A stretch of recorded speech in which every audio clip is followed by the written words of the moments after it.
Mr. Sori. Thank you for the input. Thank you. Welcome to our November meeting of the Harwich Golf Committee. And just a couple of announcements. Roman is on the clock. We got to parachute him out of here in a half an hour. So, Roman. with respect to the agenda, I'd like the latitude to move through as many items of old business as Roman so chooses. That way we can maximize his time here with the committee. And then when we get into our new business portion, Tom Johnson has a short presentation that I'd like him to make, and we'll address some of the other issues that possibly Roman won't get to, but we'll see how it goes. Roman? Okay. Yeah, Clem's discretion, I may combine some of these items that are on the, I may jump around the Yeah, agenda a little bit. exactly. Okay. So if you don't mind checking out your packets, we're going old school here with the paper packets. Thank you. So on the left side is the agenda, and on the right side are the attachments. I've got them numbered on the top right corner. So attachment number 1 is the project update. Yeah, thanks. Beautiful. So you see the, you may recognize a little bit from the project update. It's what I shared by email with, I asked Clem to share with you guys through email a few weeks ago. There are a few updates on that as well, though. I threw in some new information. Basically, the general plan is coming down from the town administrator is to complete the building for May 1st opening, which means complete the cart building, the landscaping around the cart building, the hardscapes around the cart building, getting the electric whichever way we can to the cart building, and doing the parking lot, which we plan to do at the end of April. So that's, the goal is to have a grand opening of the building on May 1st. We're hoping to have a grand opening of the whole project on May 1st, but there's still some, as you know, some collateral stuff that has to happen. As I put in here at the bottom, the building commissioner has told us he'll issue a temporary certificate of occupancy once we complete this temporary electric, if we need to go that route. Sean Libby, who is the building maintenance manager for the town, is contracting an electrician currently to get a price on doing a temporary electric line to the building. So we get the CO. Once we get the CO, we can move the carts over, and then that instigates a whole plan of demolishing the current cart barn, moving the gas tank, but all contingent on that. As far as the solar component, we had a meeting last week with Dave. Clem, you met with Dave from Fuller Electric previously. Right. He did a presentation to the town administrator for both the town administrator asked him for a proposal for our building according to the new state smart plan, and also he asked him for proposals for other town-owned projects. He's thinking that by packaging we may get a benefit, but the gentleman from Fuller Electric promised a lot of different options for us in his presentation he's going to give. So that's upcoming. He came out to the site, studied the site. They're also considering doing a proposal for the area that we're behind the building where we dug the fill out. They find that to be an attractive area for a solar field. So we'll see if he considers that part of this presentation. And the point there is that with that additional component, it would be large enough to fulfill those requirements as far as the SMART program it could, is concerned. It could. And then there may need to be some more packaging. That's what he's going to look into for us. Then the town administrator also wanted to get another company involved that they already had a presentation from. So the assistant town administrator, Evan, is lining up another solar presentation for us shortly. Landscaping, I don't believe anything new is on the landscaping. The back of the building has been hydro-seeded and is growing in. Tomorrow begins the building of the bed wall outside the, according to the landscape plan, outside the building. So that'll be the first landscaping you'll see in front of the cart building. That begins tomorrow. Just to give you an idea, though, our project had $50,000 in landscaping originally attached to it for the whole project. The bed wall's 10 grand. So they kind of, the numbers are coming in really high to do work with the town's focus on prevailing wage in all instances. We used to kind of get away with we used to get a little more bang for our buck, and those days appear to be over. So you'll see a bed wall being built outside the car barn tomorrow, according to the Michael Curdosi landscape plan. As far as the washdown area, Sean is working with UMass to design the washdown area. It'll be located at the easement, which is currently out by the 17th tee. I put there's no rush necessarily on doing that right now because what we're currently doing is legal. We're washing down the maintenance vehicles at the easement currently, and we actually have a pretty nice little environmental plan going there where they're filtering the water through a plant specifically designed to help out the monarch butterflies. So Sean's got something already pretty good going on out there. But we are going to work with UMass to build that to their specs. And then once that happens, we'll be out ahead of the state regulations that are anticipated. Finally, the car parking area east of the clubhouse. We're expecting them designed by Michael Curdosi, who's done our entire landscape plan. We're expecting him on site in December to create that plan. He thinks he can do it in one day. Wow. He can do the Whole site. Just the design. Oh, So he's going to design it. He's going to design it and hand it off to Sean, and we'll do the work in house. Question for you, Roman. Yes. If we go back up to electric, Yep. the letter has gone from the attorney to the attorney, and now we got legal talking to legal. Yep. Okay, and we've stated according to this, okay, state and law regarding these kinds of issues. Do we have anywhere in any of the communication, anything regarding a response date that we look for from them? You know, and one thing I forgot to mention, I did speak with the linchpin in this, Kathy White, who's their project manager, who seems to be all powerful with Eversource. I talked to her today. Who's there? Eversource. Oh, Eversource, okay. Eversource. Yeah. And she's the one that we keep getting referred to as making all the calls on this. She said, she basically stated her position and said she's going to get us an information ASAP, but they have referred it to their legal department. When the town administrator first heard back from Eversource's legal department, they said, this is the first we heard of it, we're going to have to talk to Kathy White to see what's going on. So I called her for more information, and she said she has forwarded to their legal department for their determination on it. In general, I did get an idea of what their side of it is, and I mean, it's not that hard to see. They want to upgrade the service they own without paying for it. But basically, their take is what's currently there, the infrastructure currently there, is adequate to support the golf course. And because we're taking on a new project, now that's what's created the imbalance where the infrastructure is no longer adequate. They think that by our desire for a new service, we're on the hook for the money. That's basically what she was saying. But they're referring it to their legal department, and as you said, John, it's in the legal versus legal hands.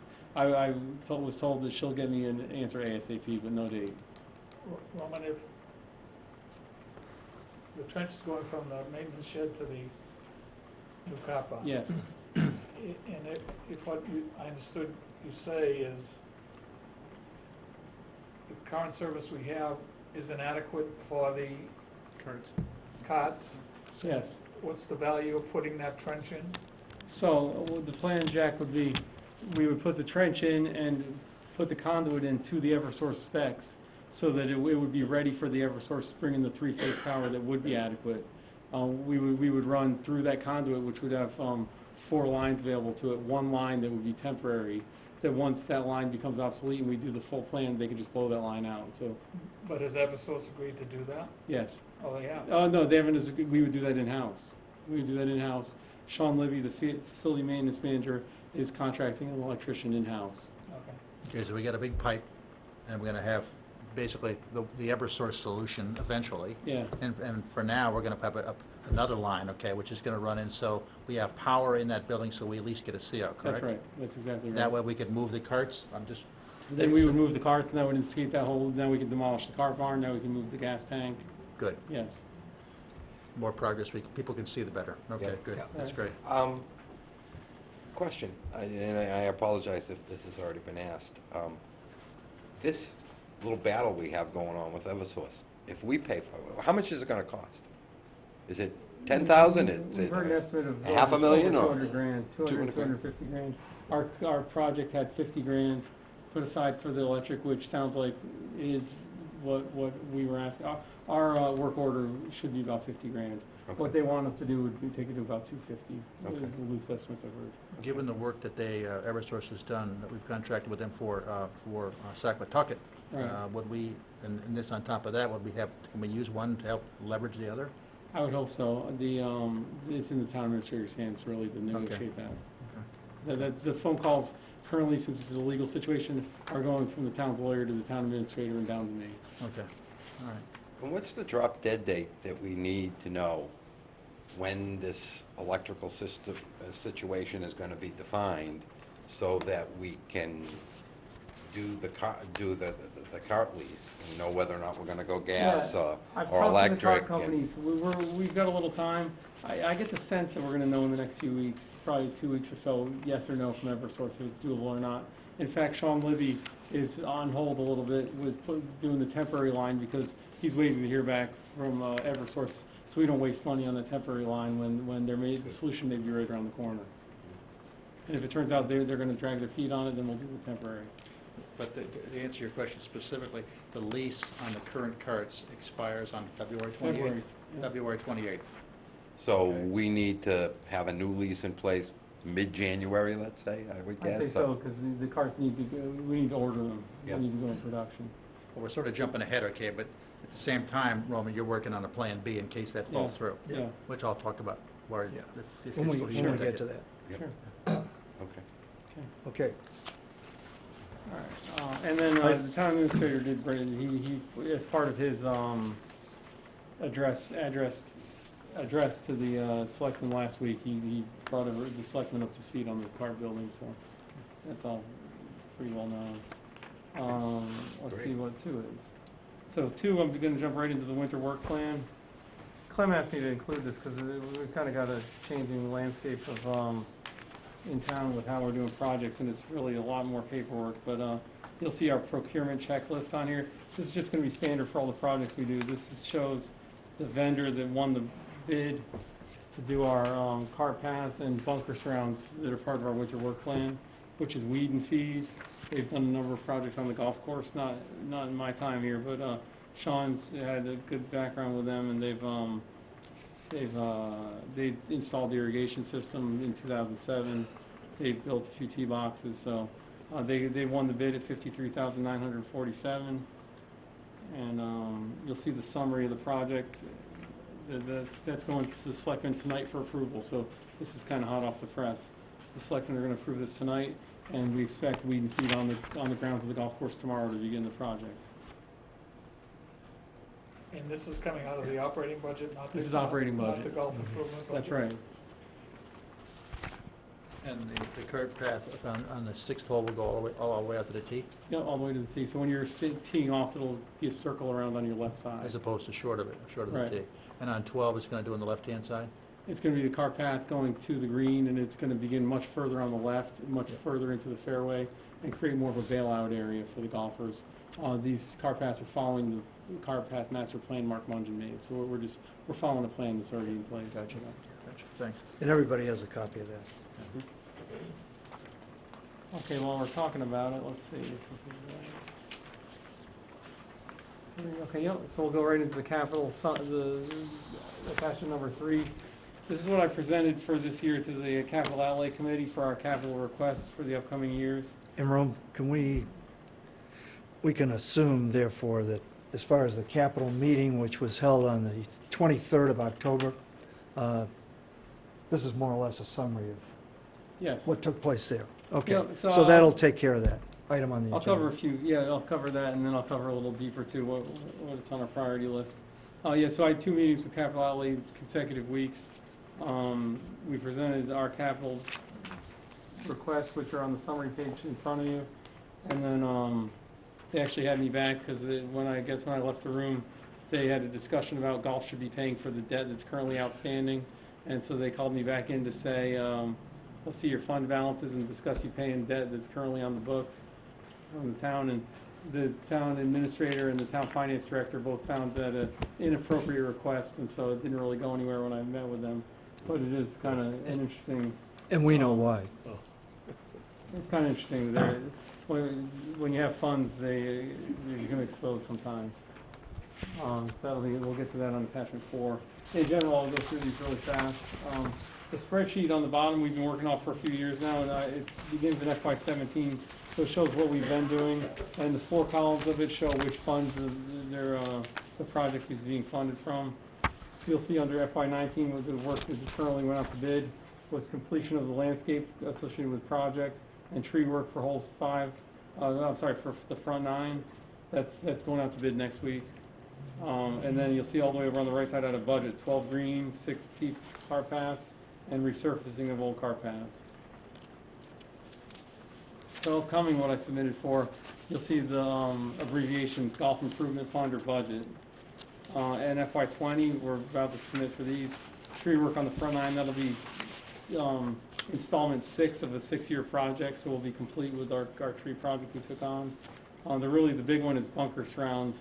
Sean, we had this on our list, and Sean really adamantly wanted to bump this up because we're falling behind on the bunkers. Bunkers have a lifespan of, depending on how much use they have, 8 to 10 to 12 years or so, and a lot of our bunkers are exceeding their lifespan.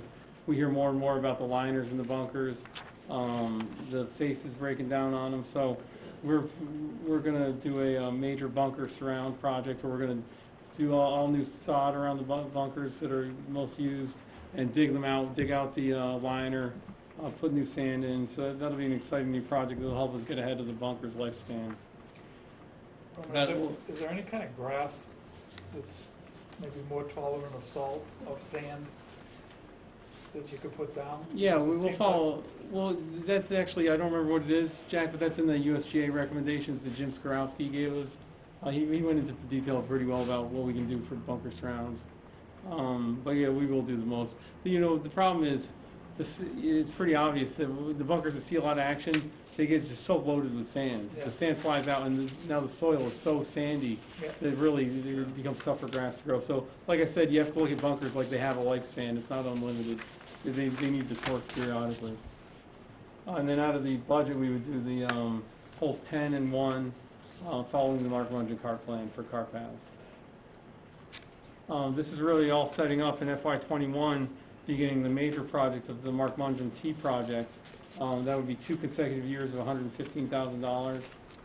And we'd get that out of the Golf Improvement Fund. And we're anticipating a possible bump in membership fees in order to bring the balance up high enough in that fund. Those 2 years, FY21 and 22, will address the range nets out of the budget. And then FY23, we've been discussing the irrigation upgrade that has to happen with replacing the heads and wire. We're estimating that's going to be an 8-year deal, so that'll be year 1 of 8 that we're going to have to put 75 grand into it. The exciting thing is we'll have a brand new irrigation system at the end of the line there.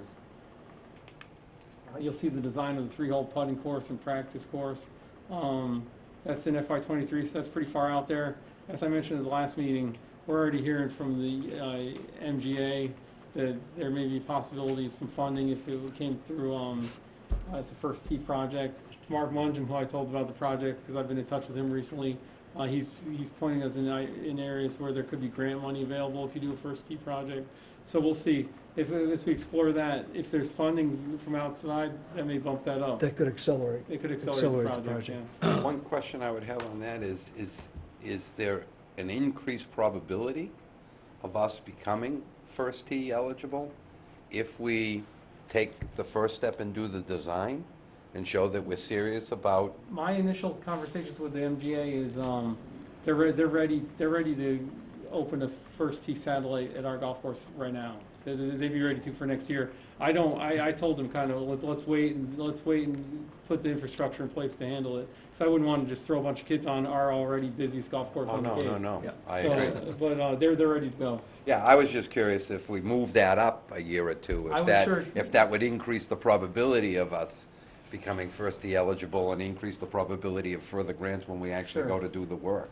When I reach out to the MGA, or when the MGA reached out to me about this, I was sure to tell them that it was what we had in the works, and they were thrilled about it. We're locked in their sights on this one. Great. And they have a mandate to open 3 new first tee chapters in New England, and they've got Cranberry Valley as one of the 3 that they want to open. So I'm thinking from that no one else in the Cape is first tee? Yeah, so the Hyannis Golf Course, Yeah. first tee is the second biggest in all of New England. So Oh, it is. there's such a successful one already in Hyannis that they're hoping to capture some Outer Cape kids that really, their feedback is that the kids aren't traveling from our area all the way Okay. to Hyannis. So they think there's an opportunity with all the golfing kids on Cape that aren't making the travel all the way to Hyannis, that we'd be able to capture our side of the Cape. It's great. It's a great it's a great program. It really is. It's fabulous. Okay. Fantastic. Sorry, I'm talking so fast here. Nope. but That's Just okay. on fiscal year '24, is that really upgrade 2 of 8? That'd be 2 of 8. Yeah. That'd be Yep. 2 of 8. And as we get into those checks, the numbers will become a little more specific. Those are just estimates at this point. So in the attachment 4, you'll see our fund balances. Push it down in the blue section. Attached to the top is the debt. Nothing we really necessarily need to worry about on our side. This is the document I presented to the Capital Outlay Committee that I had from our Director of Finance. In general, the debt, you'll see it goes out to 2022. They refinanced some of our debt, which really has nothing to do with us. In 2012, they refinanced some of the golf course debt and extended the years and got a better deal. This doesn't affect our budget at all, and really what came out of the Capital Outlay meeting is this isn't a golf debt, this is a general taxpayer debt. I will draw your attention down to the 3 fund balances though. Golf revolving fund, which generates money, is basically the fund that operates the pro shop business. But if you look at the balance on the right, that's a pretty hefty balance, but that's kind of what got their attention at the Capital Outlay meeting, is saying, let's apply that to the debt and write it off the books. We have an open to buy plan every year to stock the pro shop for the year of about $100,000, and then on top of that, we need money to do special orders through opportunity buys. So I'd say I wouldn't be comfortable without a minimum of 120 or 130 grand in that account. As we'll get into with the restaurant negotiations, instead of raising money for the restaurant upgrades out of membership fees, we've taken a step back from that, and the plan is to buy out the hot stoves, upgrades, and equipment out of that golf revolving fund in 4 payments. I'll get into that when I get into it, but remember that number there. The golf infrastructure fund, the one thing I'd point out of that is that's the fund that was created to pay for our project, and we're just right on the money. We're currently earning enough money in that account to pay for the project 100% as we dedicated to. The bond, I don't really involve myself with the bond and the terms, because the town hasn't taken out the bond yet, and once they do, we'll see the exact numbers. But what they do is they package the bonds and take out a temporary one to start the projects. It's all a little bit off my radar. The one thing that is on my radar is we're generating the money to pay for it. And then finally, the golf improvement fund, which once again comes from membership fees. You'll see the balance on the right there. The note below says 82,000 of that's already been dedicated for the current projects that just went out to bid. So that balance is around 100 grand. So in essence, it dispels the myth that we've accumulated an extraordinary amount of money that's There's- just sitting there. And well, as I mentioned, I wouldn't be comfortable with the golf revolving fund at less than $120,000 or so this time of year. It's got to be even more than that, because we really need to have some emergency reserves. If anything, when we've had problems in the restaurant, when a piece of equipment breaks down, without going to town meeting or an emergency town meeting or something big, where we can go to the golf revolving fund and take care of things pretty quickly and easily.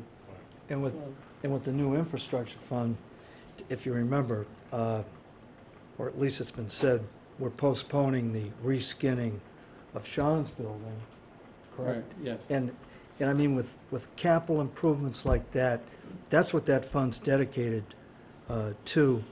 And I mean, I think for the general public, it's important to underscore that the Golf Improvement Fund, which was the original, one of the original funding mechanisms, that's to ensure the playability of the golf course, tree removal, turf enhancements, and all those kinds of things that we've been doing. That's what that fund's been used for. So, It's too bad we don't have an organizational history written about this. Some years ago, we got hit when we took over $130,000 transfer fee. The next 5 years, $80,000. All that money's gone, and the criticism was the taxpayers are paying for you people. Now you've got this thing all set up so that we're paying for our own things, which is a dramatic change. Right. Roman, is the debt service above included in your budget, or is that not included? No, in your no debt service in our budget. All right, so I'll keep flying here. if it's Keep okay. flying, keep Um, flying.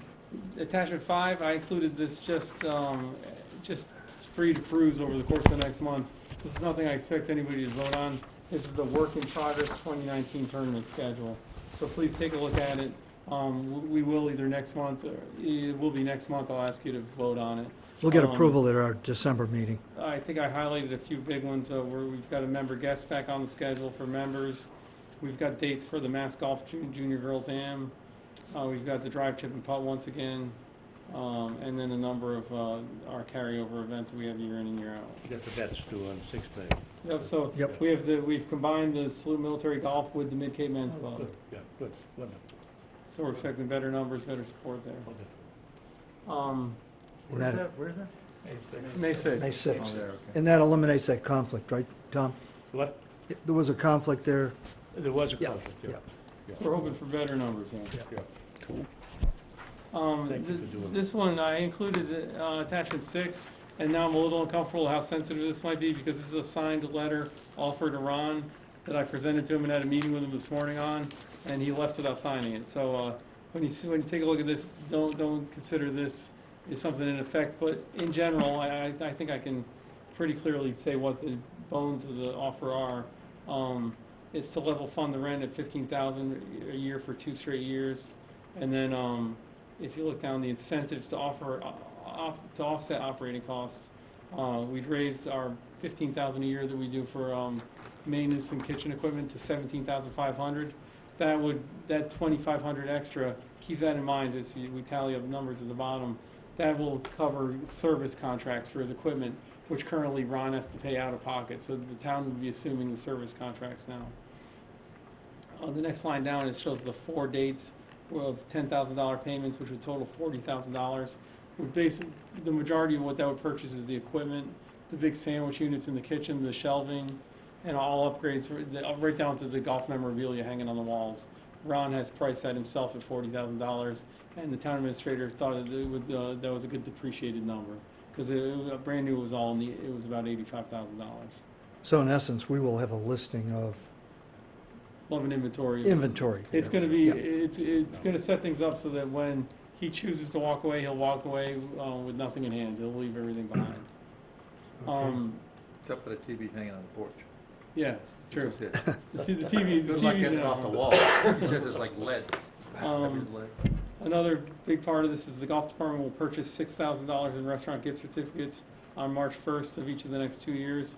This will be, we'll pay out these gift certificates as league payouts, 1 week out of each of the 5 core months of the year. Instead of paying out our leagues in pro shop credit, we'll pay them out in hospital gift certificates. This will help generate some more business to the restaurant. That's great. The other stuff is, we've discussed all in the past. The reason that I mentioned to keep a little tally in your mind is Ron was hoping, if you notice the letter that in the presentation he gave to us, for us to waive the rent. $2,500 increase in the budget to pay for a service contract, the $6,000 a year in restaurant gift certificates, combined with the $6,500 of his rent that goes to covering his utility costs, his electric costs, equals $15,000. So I showed him this structure. Basically, you could say it waives his rent.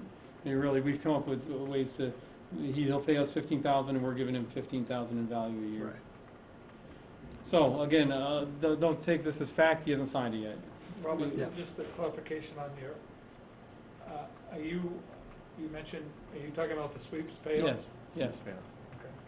So the, But, I mean, we have all kinds of weird, not weird, but varying payments. yep, I mean, some weeks it could be $30 and then $10 and then, we got a pretty good plan with that, Jack. Basically, we're gonna buy $6,000 worth of credit with him, and then 1 month, 1 week out of every month, starting in May, we're thinking like the last week of the month or something, all payouts will be in the gift certificates. We'll do that until we hit the $6,000 mark. And so basically, we'll take the results sheet that Bob currently creates and give it to Ron and say, here's what you need to pay out, and gift certificates. Okay, so you're not giving them a physical gift certificate, you're gonna give them, That'll be up to Ron. Either he's gonna do it through his point of sale system and set everybody up in it, or he'll give them a physical gift certificate. Okay. Was there any discussion about when the women's Tuesday leagues are doing something similar to what we're doing with sweeps? In terms of one week a month or 1 week every other month, that Basically, they would get certificates as well? Dick Fagan had a meeting with the Ladies Association at the Yep. end of the year, and we told them we're doing the same thing. So when I said all leagues for the last week of the month, so it'll be the Monday Quota League, the Tuesday Ladies League, the Wednesday Sweeps, and the Thursday Twilight League, will all get paid out that 1 week in hot soap gift certificates. So as that opposed levels to- the playing field? Yeah. Good, okay, good. Okay. So it'll be a contribution to all. And I wasn't a part of the meeting. Dick said it was overwhelmingly positive. The ladies loved the idea. Now, you said Ron didn't sign, was he upset, or was it? No, he Must have an attorney look at it. he may have. He said he and I sat down. I went over it with him. We had a good discussion on it. He rolled his eyes a couple times and Right. didn't jump for joy and said, "I'm going to think about it." And I was hoping to get an answer for him. The next thing I knew, his car was gone. Now, on the golf cart shuttle service, which is a great idea, Yes. do we have a shuttle cart? We're going to make that either part of the new lease or we will release one, 'cause Okay. that's going to be part of the agreement. And can one of the kids that's in the intern, for example, take care of that? We'll have somebody on Yeah, our you staff. do a doing it, staff, yeah, We'll- good for we'll you. make sure somebody on our staff. Good is for you. doing This that. is a good approach to this, in my mind. I thought so too. I was very happy with it, and I thought it really includes a lot of ideas that Ron brought A to lot the of table. details. And I kind of pushed to move the. I know it was kind of sloppy the way we at the last minute moved that membership idea in. Yeah. The more I sat down with my team and kind of crunched the numbers, it's a much cleaner buying out of the Pro Shop revolving fund, because that's Yes, what that exactly. fund is for. Exactly. And Exactly. we've been on a membership increase of every other year. I told Ron I really wanted to keep that. That's a perfect segue Wow. to, Well, wait a minute, we got anything else for Roma, because we've got a family Yeah. need at 4:30. I Exactly. don't want him, I don't want him to miss Got my it. kids downstairs. My son's getting an award from school. Oh, It's congratulations! the end of fall sports season, so he's a senior, so he's going to get an award at the end of the golf season. Oh, good for him, Good for him. congratulations. Good for him. I was gonna have approval in the minutes and then ask for that reconsider motion. Just not building what he said, so Tour that's director, fine. pick the Good enough, people up good and enough. give a tour of the facility. There you That go. would be good, And then we'll go over the rest of it. good final act. Thank you, Roman. Roman, thanks. I could tell them Great great job. stories and sing Irish songs. Oh, jeez. Get to a bunch You're gonna have to serve Guinness then, too. Move forward, I get a question for Mike. if I Roman's could. son also got a perfect score Um, on the ACT exam as a senior in high school. Tom. Perfect score. Wow. I got a question for you, Mike. Sure. There has been some concern expressed periodically about people's winnings and not being able to get, they cash them in for stuff that they want. Do you have any sense of the number of special orders that you have placed this fall for people in that situation? Just throw out a number, whatever you think is reasonable. over the last, 2 months? Yeah, Probably 35 orders. 35 orders. So you've come through in the sense of if people need something, you go out and you get it for them. Yeah, I mean, if it's a company that we deal with, we can get easily enough. If it's not a company that we deal with, I try and find out who the rep is and see if we can order stuff. An example being, a couple of people have asked about Echo shoes. Okay? Well, we don't have an account with Echo. To open an account with Echo, you need to order a minimum of 24 pairs of shoes. Right. So unless people want a special order, 24 pairs of shoes, I'm not gonna carry them. And we're not gonna carry them in our shop, just to carry Echo shoes. Okay.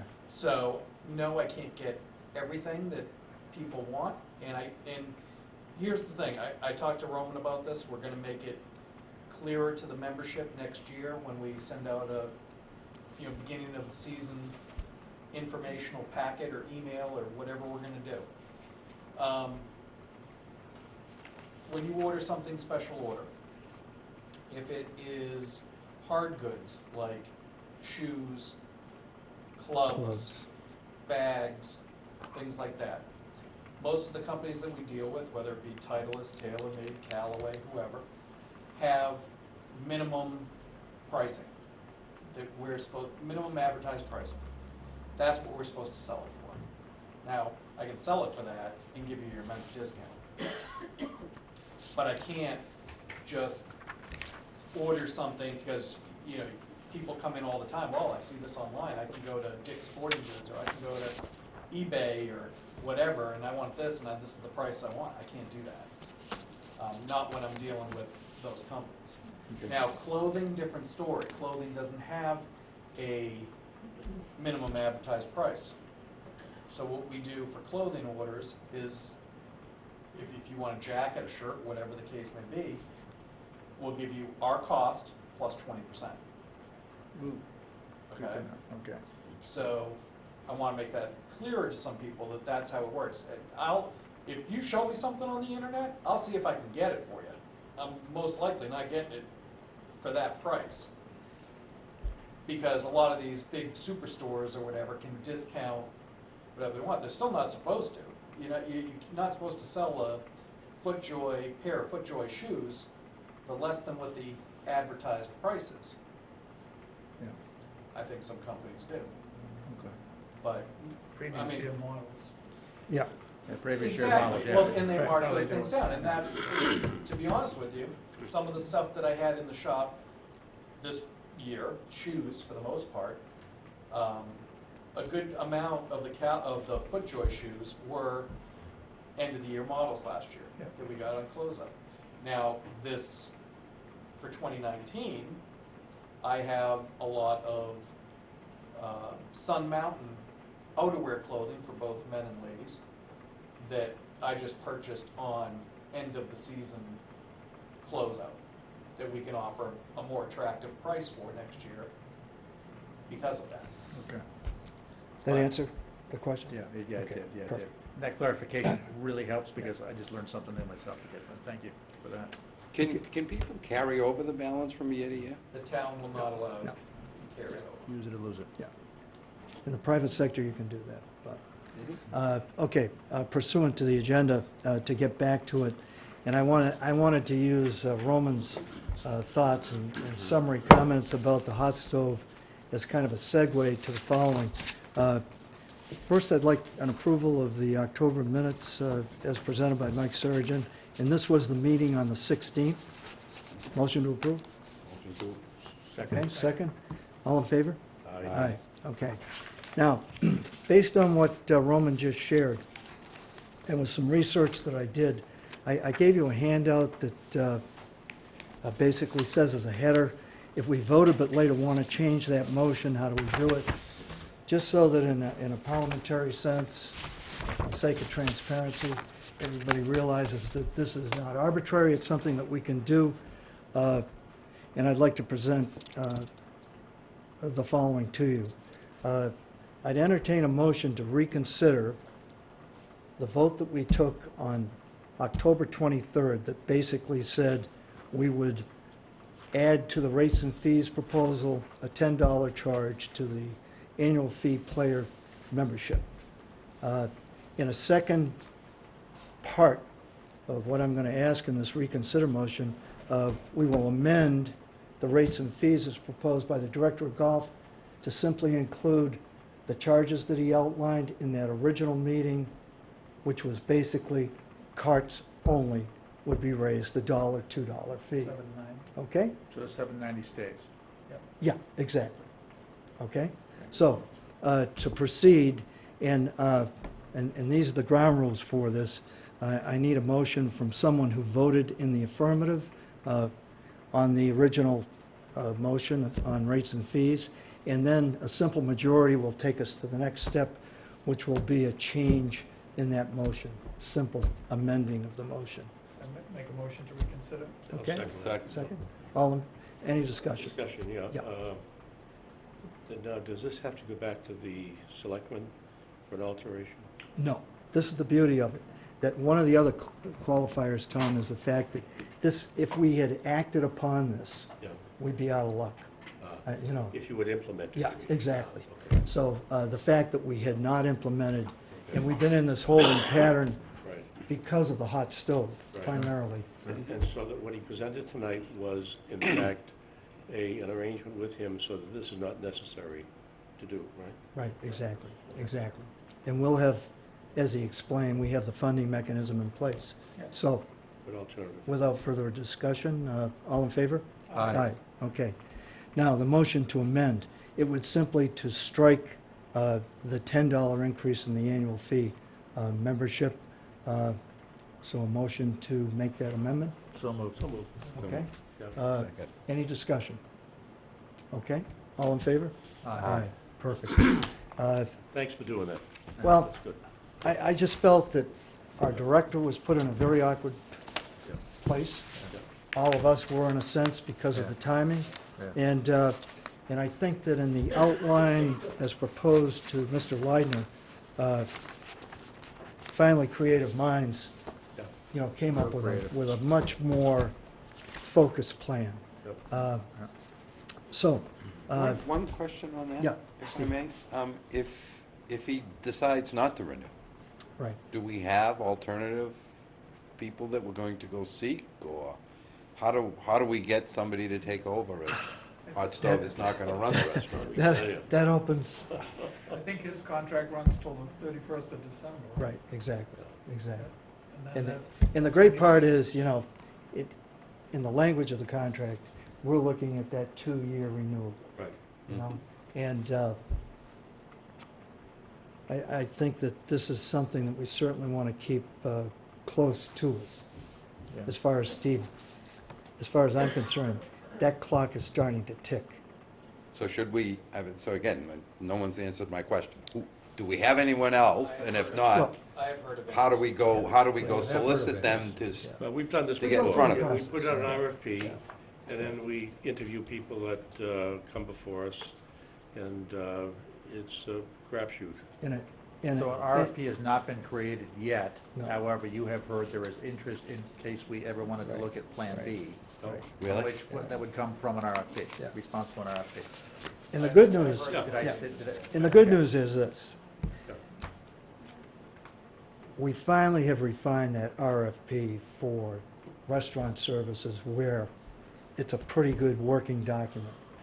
In the past, Steve, believe it or not, we made recommendations, we didn't have input, and the RFP was manufactured through town offices, town auspices. Different cast of characters. Exactly. And, but with our schedule, mhm.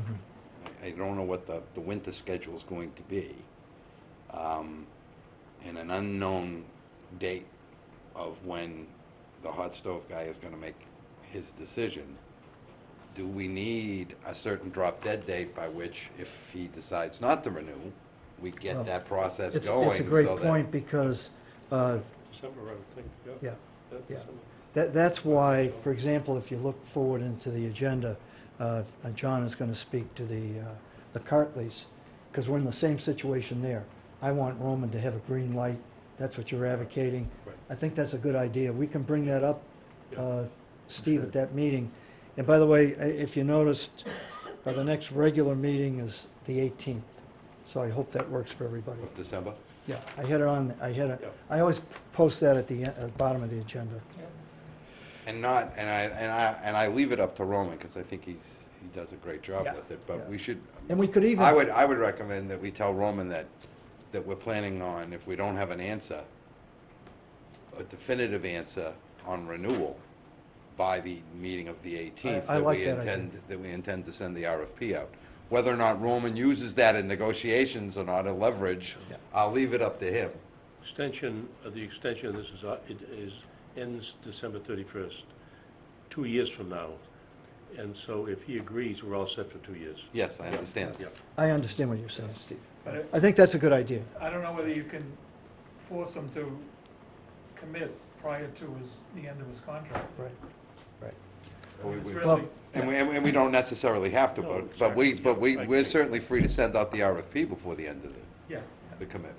And that's what I'm saying, is if we're gonna be months Well, without any meetings, I'll and approach. who knows how long it will Yeah. take others to respond to an RFP, I I'll- would suggest we send it out in December, one way or another.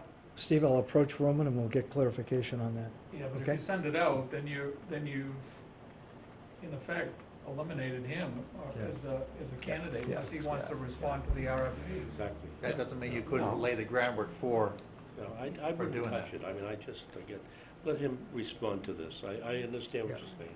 Yeah. But if we're not meeting in December, we don't hear anything, Yeah. that's a whole other issue. I mean, yeah. yeah, And and when the you look at the RFP can calendar. get developed, it's already printed. I mean, they can just use it and send it out. We'd be interviewing people in January or February. Exactly. Like we've done before. I mean, the biggest challenge based on the last time was the transfer of the liquor license. Exactly. That's the Exact- thing that oh, held- yeah. That's the Yeah. thing that held That's- everything up. I don't Sure. think it's the That was a key. physical presence of yeah. the restaurant. Yeah. uh, But it's more the transfer of the liquor license. That was a can of worms. Okay, John, this takes us to the CARP Committee report. And if you remember, people, there was some preliminary information that John had given us prior. And this is just a copy of it. Okay, and then I'm gonna give you Yeah, a second sheet. exactly. Steve? Sir? And these documents were developed by John Crook. Unfortunately, he can't be here today, so. The first sheet entitled, has the objective at the top, just to reconnect with you on this. Tom? Oh, I'm sorry. It was set up so that John Crook and I would work with Roman. We would work as an advisory and also a creative team to work with Roman in terms of looking at a new fleet of golf carts. And so the objective was to recommend to the golf committee the manufacturer who delivers the best electric golf cart option, the best one, when the current lease expires, and you see the specific date there. I mentioned February 28th, it's really March 14th of next year. And the scope was to replace the current fleet of gas-powered golf carts with electric golf carts.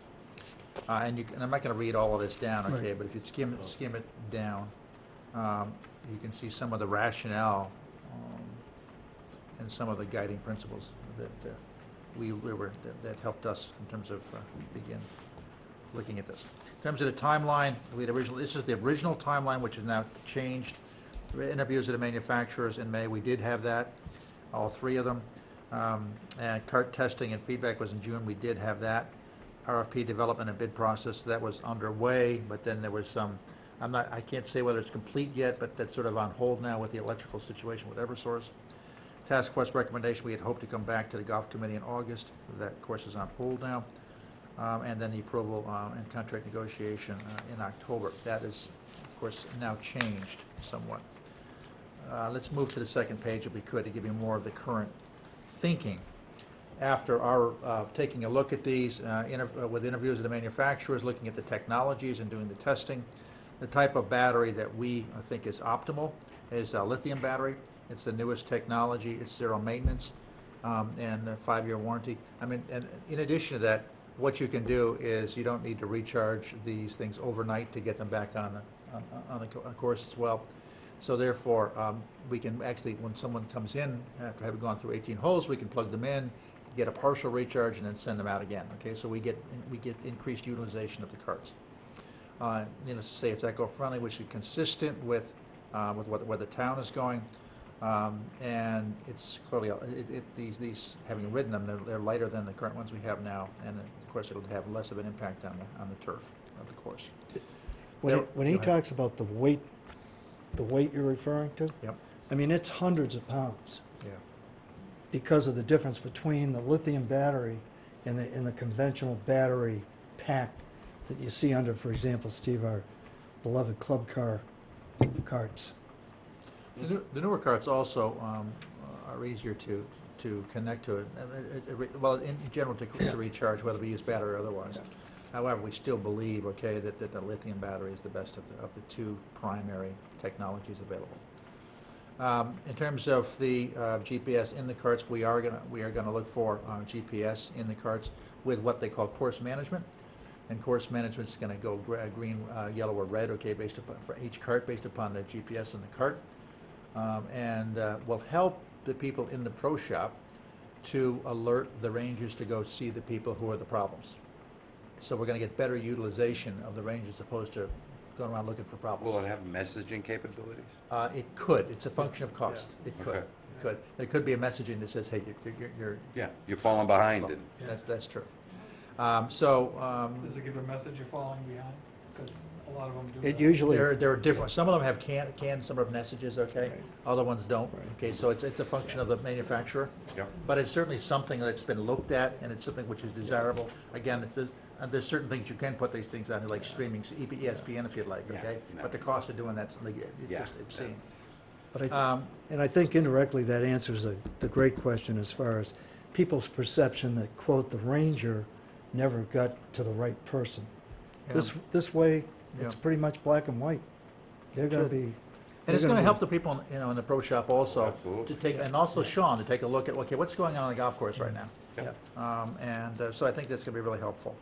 So I talked about it's gonna have yardages as well. And it's standard kind of stuff. What's kind of interesting is all the new generation carts all have USB ports on them. People want USB, okay, they wanna bring their own Bluetooth speaker, they can do that, you know. Other kinds of things, keep their cell phones charged up, whatever it is, okay?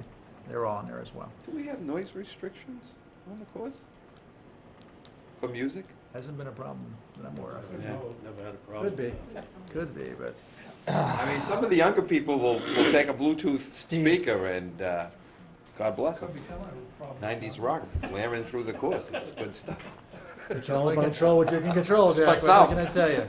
How about It hasn't been a Beethoven? problem On the positive side, okay, you know, with the newer generation, okay, there's certain expectations they've got, and we gotta have a cart fleet that, I mean, assuming it's reasonable cost, okay, that will meet their needs. Yeah, Oh, I And agree. USB certainly is a standard. absolutely. And frankly, doesn't cost to put in, so. Nope.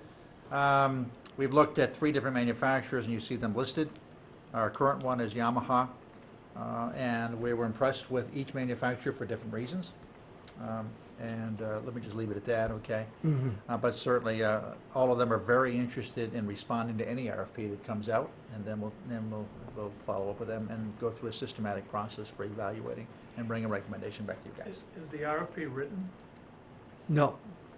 no, currently it They is began the not. process of it. Yeah. But I don't think it's finished yet. And that's why, Jack, looking forward to our December meeting, you know, with the disposition of the committee as far as recommending, I want to make sure that these criteria are in there so that we don't get circumvented with someone who thinks they know versus what we know and what's important to include, you know, in that RFP.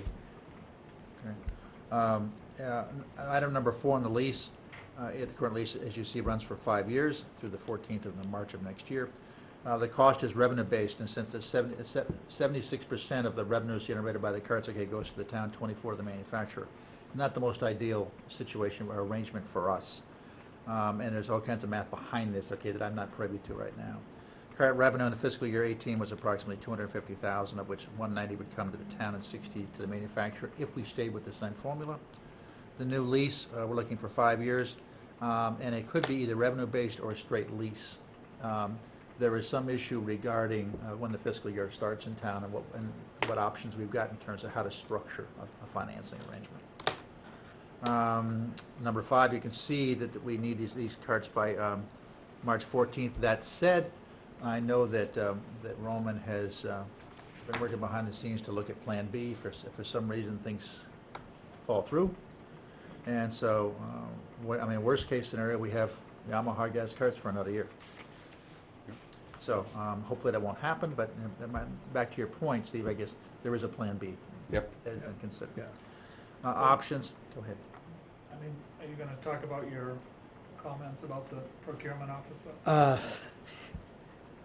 I guess this is as good a time as any. I also put another document here. It's called Contract Protocol.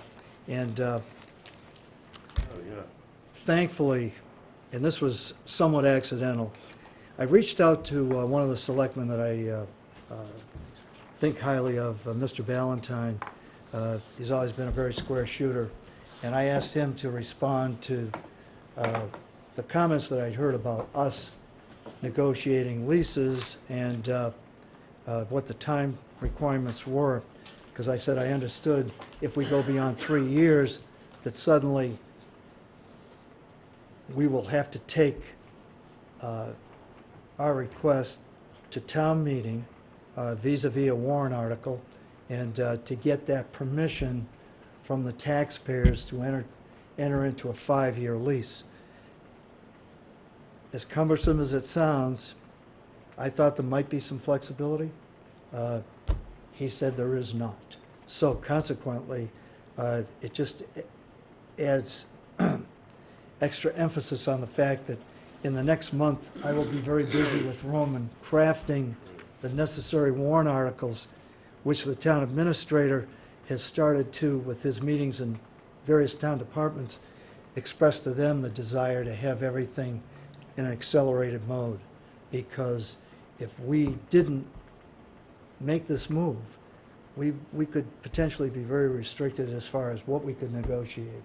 And But this gives us the flexibility. Puts a lot of uncertainty on what John just presented, because if something happened here and we get electric cars and we don't have electricity, we're shut down. So we can extend our current contract with the Exactly. gas. Yeah. For what, 12 months? Yeah. Yeah, so, Yeah. so maybe we go to town meeting and say, at a time certain in the future, we're gonna, because of the, well, you know, the electric, Well, this- something, so at least we get the permission and it's already done, you know? Well, we want to get that permission in place because it impacts in other areas too, as far as maintenance is concerned.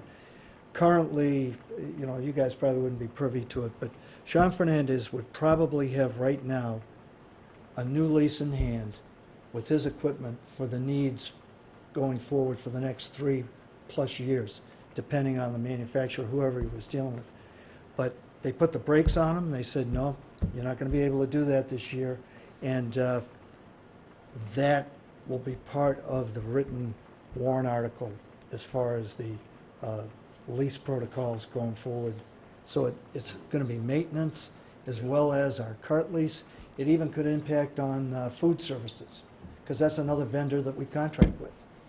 So it is what it is. So are you suggesting that we create the document to exempt us from this 3-year limitation across the board? To on give us all the, of- to give us the flexibility across the board, yes. I would disagree. Well, I think it's simply because, let me clarify. Unless we have some data, I don't know why that would get approved by the town meeting. I mean, if we have data that says we can save 10, 15, 20% with a longer-term lease for maintenance equipment, for golf carts, for food services, fine. yeah. But I think that my assumption is that the reason why this clause is in here is there's a belief that if you do the due diligence of going out to competitive bid every 3 years, you're actually going to save money in the long term because you're going to be in a more competitive environment. So rather than tying yourself and locking yourself up to a longer time period, yes, it's a little bit extra work, but you go out to bid again every 3 years in a competitive situation where Yamaha's bidding against Club Car, et cetera, et cetera. And so, now in the same token, if the committee we have working on the cart lease, for instance, talks to each of the vendors, and each of the vendors says, oh no, you're gonna get much better pricing terms if you'll agree and commit to 5 years, that's the standard turnaround time for golf carts, et cetera, then we have data to go Well, to we the ha- townspeople and say, hey. There I is mean, data. There is data available because in the context of what's been negotiated before, the track record essentially shows that longer leases are more attractive to vendors. They will cut a deal with you. You know, I mean, I don't have facts and figures in front of me, but there's an ambiguity in here, Steve, and if you look at the section in red that precedes section 1.2, if you jump to that B, a governmental body may enter into a contract for any period of time which serves the best interest of the governmental body, provided, however. And my point is simply this. Our managers, meaning Sean Fernandez basically, and the director of golf, they've entered into these kinds of negotiations. So has the highway department. So has Harbors and Waterways. And they've been very effective in discharging the best deal for the town.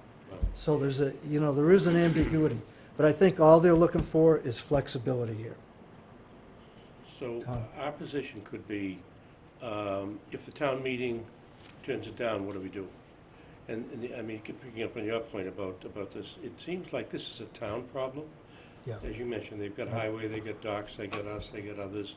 And that the town itself, the selectmen, in my mind, Yeah. should go to town meeting and say, under certain circumstances, for certain departments, for example, not just us, that we need the option because it saves the taxpayer money. I mean, it's a very kind of simple thing. It's that simple. And let them debate that, because it sounds like that's the rationale here. But And if they you- and they if you- can. If you just say it, Tom, I think unless you have data that says you're gonna save 40% over the cost of a 5-year lease will save you 40% of the cost Right. of a 3-year lease. If you just say it, it's not gonna make any difference. You Yeah. gotta show them some data that says, hey, you're gonna save 40% of the money. Well, this, Well, you know what I would say to the town administrator, get the data. I mean, the fact is, I mean, we could, Sean could I probably mean, give there's us the a data. general feeling that it's true, but I think Yeah. unless you have some data that says, okay, I don't know whether you've had any discussions, John, because it's gonna impact how you write your RFP. I assume your RFP specifies a term, Yes, it correct? does, yes, it does. So if, Yeah. But if, it would be- Well, that- maybe, Jack, but it'd be kind of easy to write a paragraph for us, saying that if we don't have carts, we're gonna lose $1.7 million. well, End of story. How are you gonna have golfers go out there if there's no Yeah, but you're carts? not gonna lose carts. The term of the lease has got nothing to do with whether or not you're But gonna I have think- carts. Right. It's- Well, This- no, but we have, all right, so we have a year we can extend the contract, yeah, okay. I All think right, I they're, get it, yeah. I think they're just looking for flexibility. And the other thing is, as far as town meeting is concerned, at the 11th hour, any one of the selectmen or the chairman of the Board of Selectmen can stand up and, can pull an article. So we're not in jeopardy in any way. Yeah. I think, I'm just trying to respond to what I've been told vis-à-vis the selectmen. I'd rather be in that position than not do it and have them come back and say, well, why didn't you submit an article that allowed for flexible negotiations? Well, go ahead. go ahead now, John. I'm just thinking that when we have conversations with each of the 3 major manufacturers, there's nothing that says we can't discuss various options Oh, in yeah. terms of the length of the lease. Yeah. Exactly. To say, if we were to go with 5 years, how might that impact pricing? They might just say, well, we could probably come up with Yeah. Yeah. X minus 10%, I know something, I don't know. Yeah. At least to get some sense from them, but I think that's totally logical from their perspective, but the longer they can lock us in, okay, then they've got continuity, and they get guaranteed money coming in. Well, So, we've got almost a month before Yeah. the December 18th meeting, and at least what I want to guarantee to everyone here is that you have a rough draft of the proposals that we need to broker going forward, as well as an attempt at this, because I think the question that was raised before, Steve, you might have mentioned it, who's given this authorization? Is this a vote by the selectmen, et cetera? So I'll get clarification and bring it back to you, as well as a draft of the other articles. And so Okay. your expectation is that we're gonna vote on whether or not we're gonna present this at the December meeting? We could. Then. We could. And my only request would be then, we have real data to look at by the Okay. December meeting Okay. to know From whether or somewhere. not. Yeah, From I think, yeah, and that's,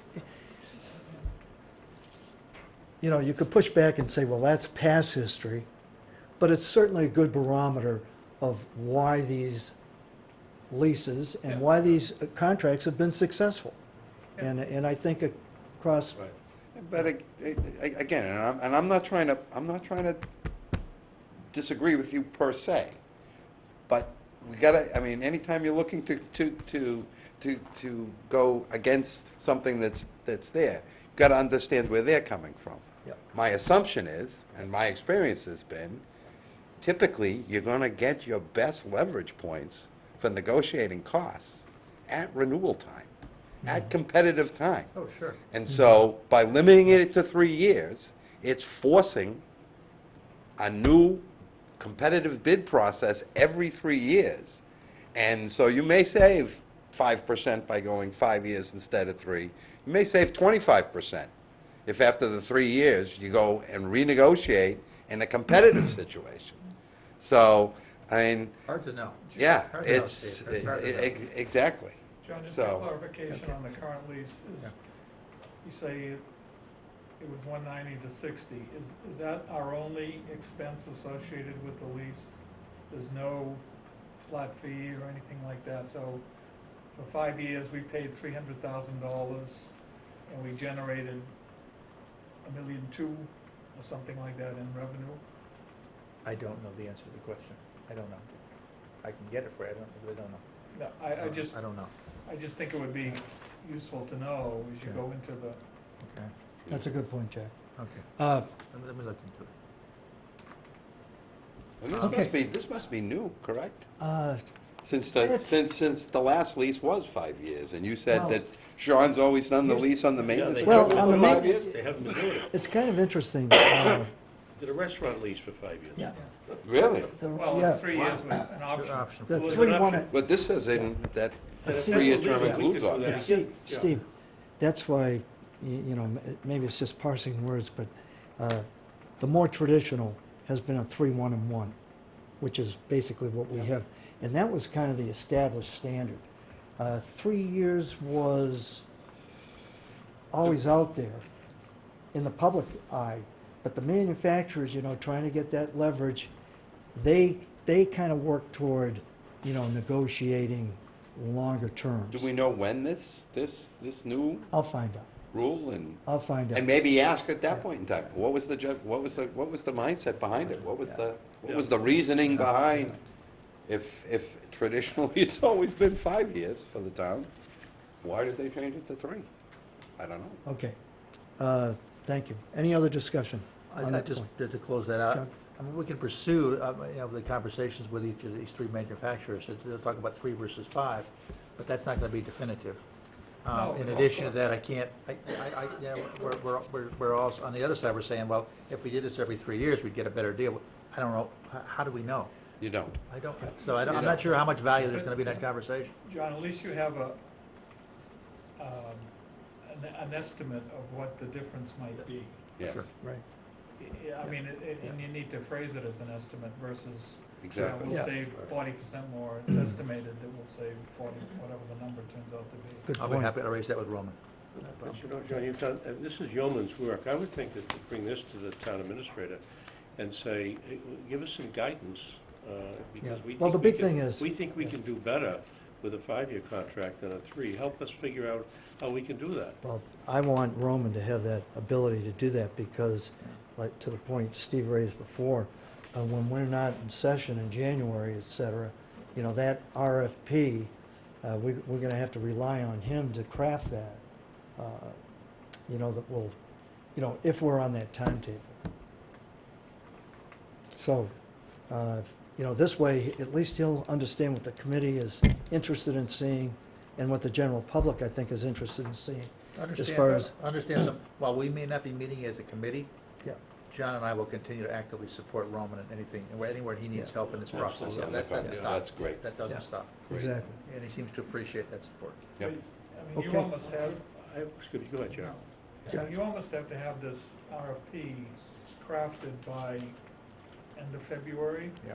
Yeah. Yes. before you can, Yeah. I mean, if they need 30 days to respond and then you Exactly. evaluate it, Yeah. and then they actually need a hot order. I mean, February may not be realistic, I mean, because they're gonna, I mean, I don't assume these are just sitting in a lot somewhere. I Ro- assume they're gonna be. I asked that question of Roman, and he said that They can respond pretty quickly.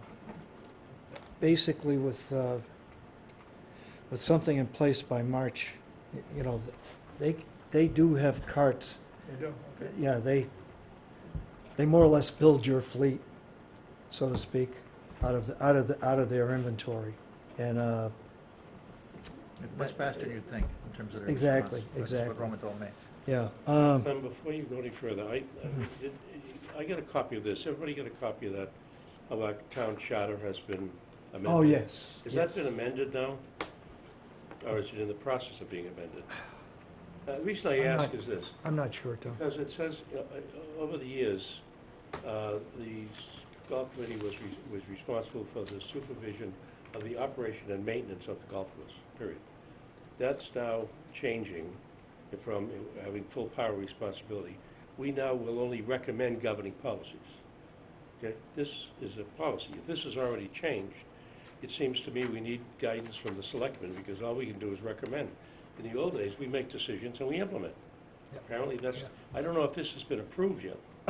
I'm not sure, Tom. Yeah. I can find out. You know what I mean? Yeah. It changes the nature of this thing. Because we used to Exactly. solve these things right here, you know? Yeah. Okay, under new business. Tom, I'd asked you to pursue this on behalf of the committee and the golf community at Cranberry Valley. And this has to do with the Wilmette Foundation and a scholarship opportunity. Tom? Yeah, I was asked to interview a young woman who had applied for a WeMet golf scholarship. And I met with her, and it was a highlight to meet with a young woman, a student. I was a teacher for a decade, and my last job, I had 13,000 teachers under me, and I was in classrooms all the time. It's just wonderful working with kids. So this young woman is a senior at Monomoy. She's on the Honor Society. She's the captain of the golf team, both JV earlier on and now the varsity. She's the captain of the ice hockey team. And she has an extraordinary record in outreach and helping others. Extraordinary young woman. And so I went, and as the WeMet group have a series of 5 standards. And so I went and got her evaluation here, and I talked to Dick Fagan, who was the supervisor, and they were very, just, this young woman was terrific, and they loved it. And the ideas that she came up with was extraordinary.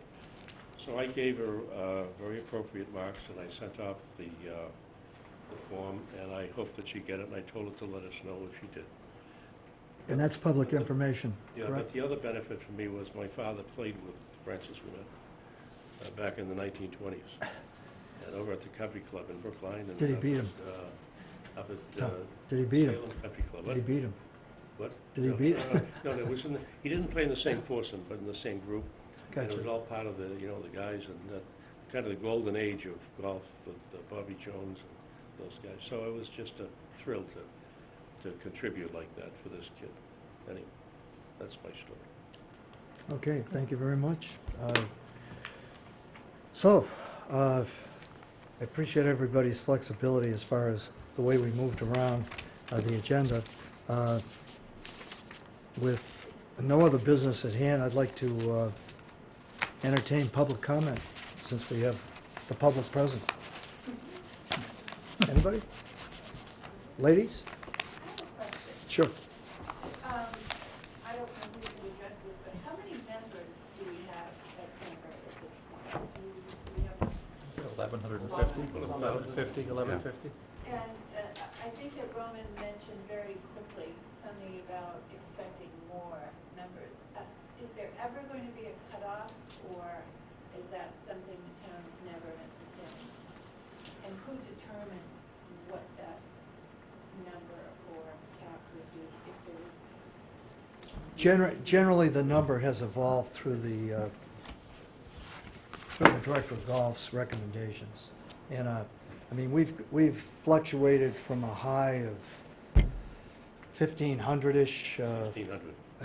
which 1975, yeah. was absolutely insane. Yeah. And, the membership has built incrementally over the last few years, unlike a lot of town communities, golf communities.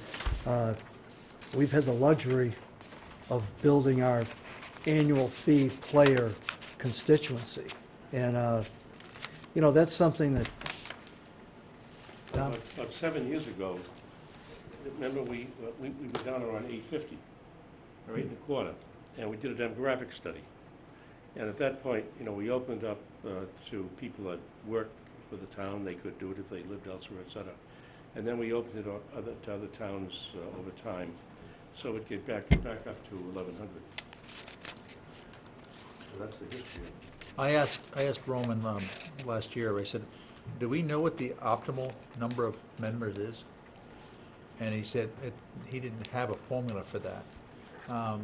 Having said that, I know that, and you've probably seen, he's gone to tremendous effort to detail who's on that golf course, when are they playing, where do they come from, what are their ages, what's the demographics, Yeah. that sort of thing, to get us a better sense of who the constituency is. But it is an interesting question that every golf course has to answer, is that when is enough enough?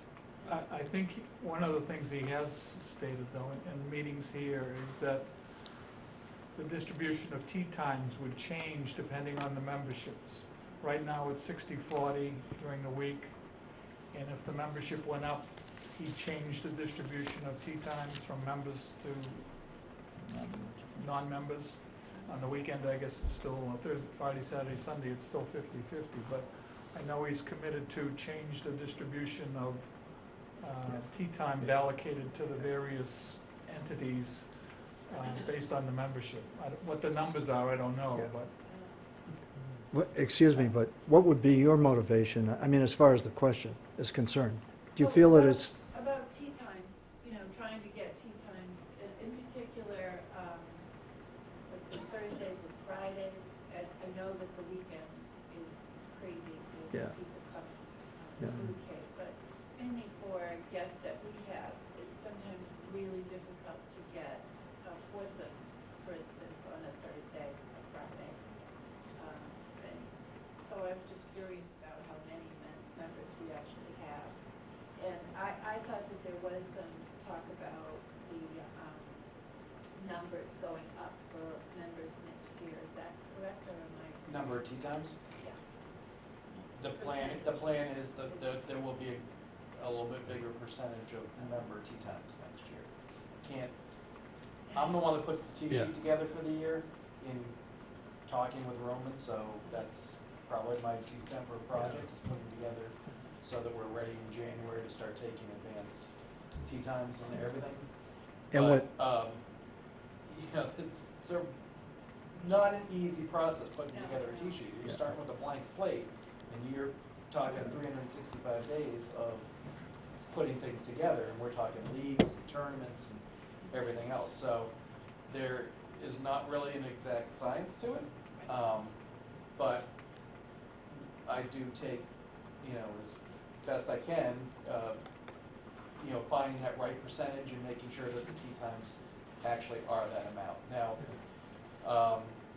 you know, I can't say definitely what that number is gonna be, but we, you know, how we, at the end of the day, business day, we'll open up the next day's tee times, the unsold tee times.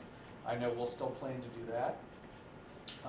We might have some other things we're discussing to potentially get some more times as well, but you will see an increase in times. And I know that Roman has already discussed it as far as league play goes. I think all the ladies' leagues on Tuesday have been able to be accommodated in the time block, but if it got bigger, we would increase the block. Just like for the Wednesday sweeps, that original block in the morning's not big enough, and they were taking a second block. We're now gonna make it just one block. They'll all fit into a one block window, which in turn, if there's unsold non-member tee times, late morning or early afternoon, those will be converted to member times, so that members who basically couldn't get out on Wednesdays because the men had early morning, they had late morning, they sometimes rolled into the afternoon times. Now they're just gonna be one big block in the morning, and those later times, which might go unsold, will allow more member play. Provided the men's groups hold to a certain tee time. I mean, if they slip and start doing 4:45s for rounds of golf, okay, then they're gonna lose those slots. Well, and there's pace of play issues definitely out Yeah, there, yeah. but that doesn't mean, you know, everyone starts on time. everyone starts in the 8-minute times that are allotted. Yeah.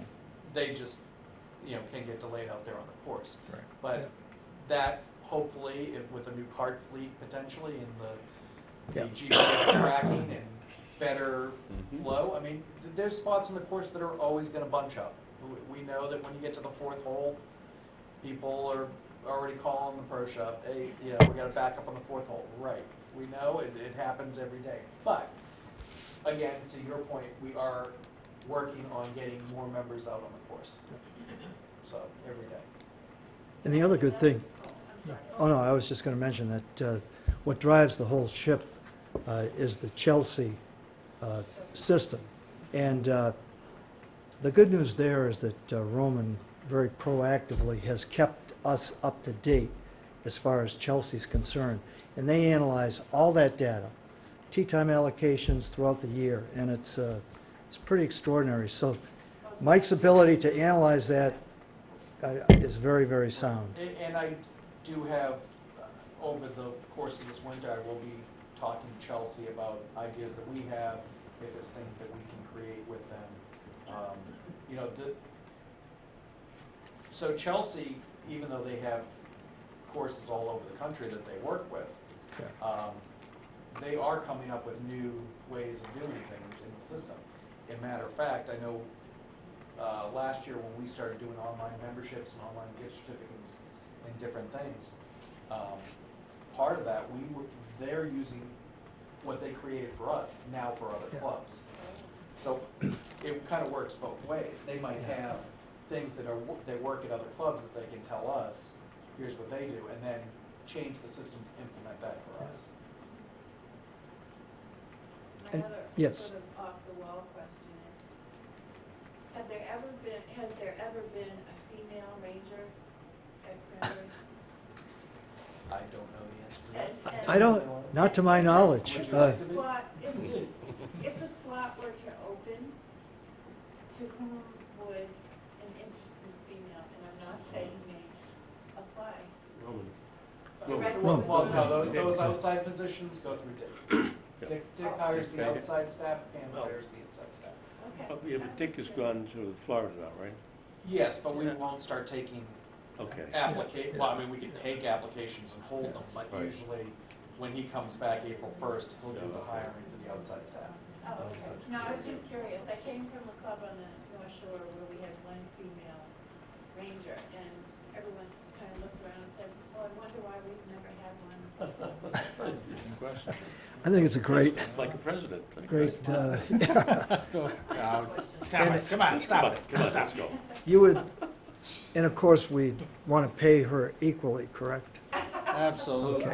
Okay, yes, ma'am. I just have a comment, I'm not sure it's a question, and it's in support of Ron. Yeah, Bringing your own beverages to the course is prohibited, right? right, Yes. correct. Has anyone ever taken some strolls through the parking lot and dealt with it? Because it's ridiculous. You mean alcohol or just regular drinks as well?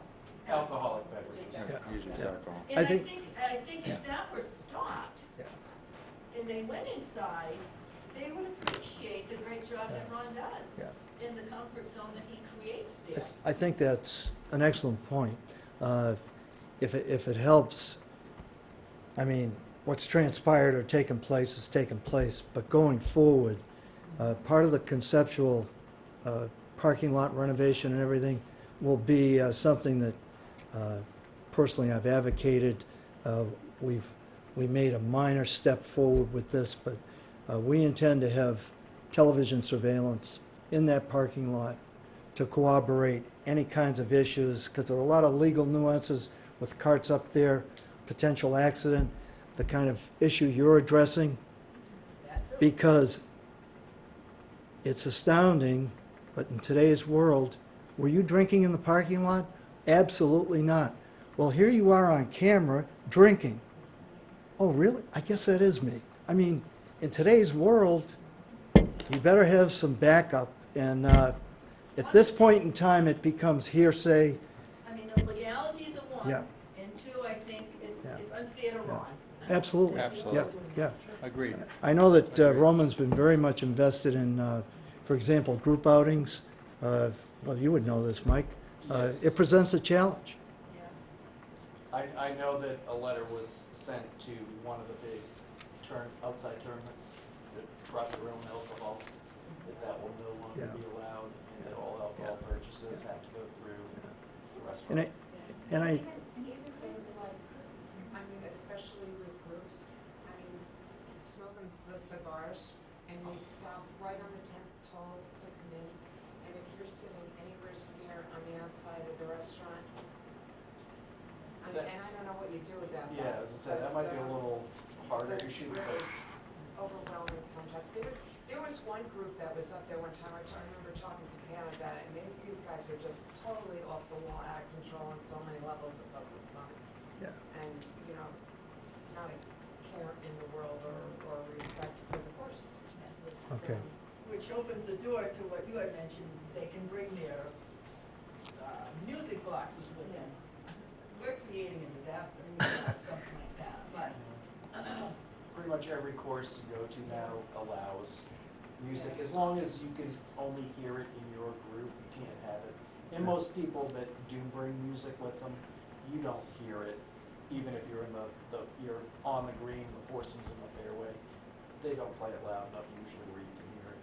I think if we had an issue out there and someone called and complained, we'd go talk to, send a ranger out there to talk to somebody about it, absolutely. But it's a point well taken, thank you. I Yes. only have one other quick thing. First off, I just want to thank Jack for all the help that he gives to me. Because I do all of our, Ladies. ladies Yep. web-based, stuff.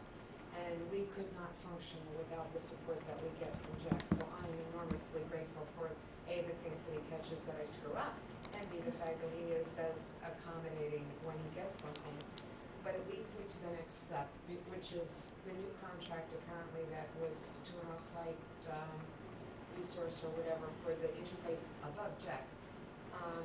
It would be really great if there was a way for us, and I've spoken to Roman about it a couple of times, to get the CDWGA and MGA on that master website, because our crew has an incredibly difficult time accessing it, with having to go the back door, so to speak. And I know there's only a certain number of times that you can actually get to that site to make updates, and I know Roman's aware of it, but I would ask that it be a priority in terms of being able to get some type of a link on that main website for Sorry, when you